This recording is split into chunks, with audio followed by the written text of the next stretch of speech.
আসসালামু আলাইকুম। কুরুলুস উসমানের নতুন একটি অধ্যায় নিয়ে হাজির হয়েছে আজকে আমি ১৮৭তম ভলিউমের প্রথম ট্রেইলার নিয়ে বিশ্লেষণ করব। যারা প্রতিটি পর্ব গভীরভাবে অনুসরণ করছেন তাদের জন্য আজকের এই ভিডিওটি অত্যন্ত গুরুত্বপূর্ণ হতে চলেছে, কেননা বহু প্রতীক্ষিত ট্রেইলার অবশেষে প্রকাশিত হয়েছে।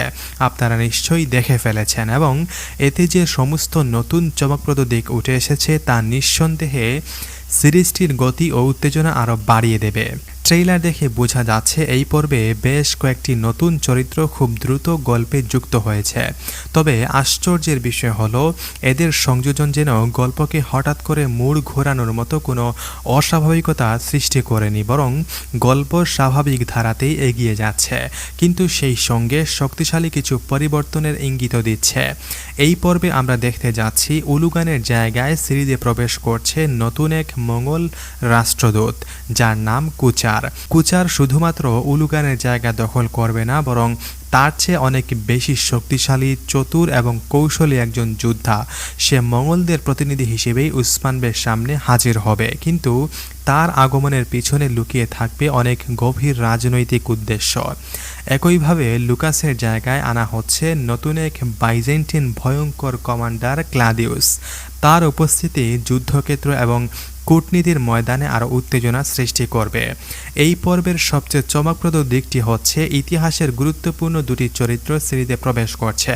তারা হলেন আকচাকুচা ও হাসান আলপ। এই দুজন কেবল যোদ্ধাই ছিলেন না, বরং উসমানীয় সালতানাতের গোড়াপত্তনের সময় উসমান বের সবচেয়ে বিশ্বস্ত সঙ্গী এবং সহযোদ্ধা ছিলেন। তাদের প্রজ্ঞা, সাহস এবং নৈতিকতা সব মিলিয়ে তারা ছিলেন এক অদম্য শক্তি। আকচাকুচা ছিলেন এক বীর যোদ্ধা, যিনি নিজ জাতিকে ত্যাগ করে ইসলাম ধর্ম গ্রহণ করেছিলেন এবং উসমান বের সাথে একাত্ম হয়ে অটোমান সাম্রাজ্যের প্রতিষ্ঠায় নিজের জীবন উৎসর্গ করেছিলেন।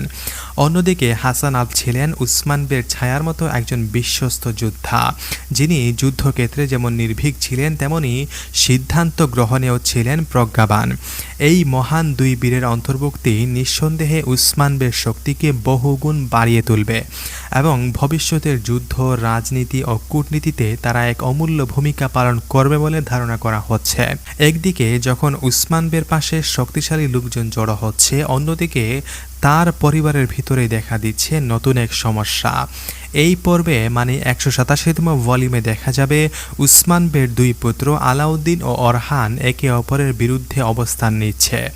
মঙ্গল দূত কুচারের বিরুদ্ধে আলাউদ্দিন বের রাজনৈতিকভাবে এক কৌশলী সিদ্ধান্ত নেবেন, যা তার দৃষ্টিতে ছিল বিচক্ষণতা ও ধৈর্যের পরিচয়, কিন্তু এই একই সিদ্ধান্ত অরহান বে দুর্বল বলে মনে করবেন।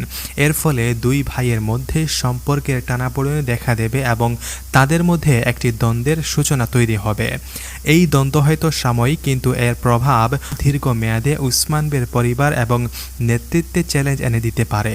এটাই হয়তো সেই মোড় যেখানে দর্শকরা বুঝতে পারবেন যে শুধু বাহিরের শত্রুই নয়, ঘরের ভিতরের মতবিরোধও কখনো কখনো সবচেয়ে বড় বিপদের কারণ হতে পারে।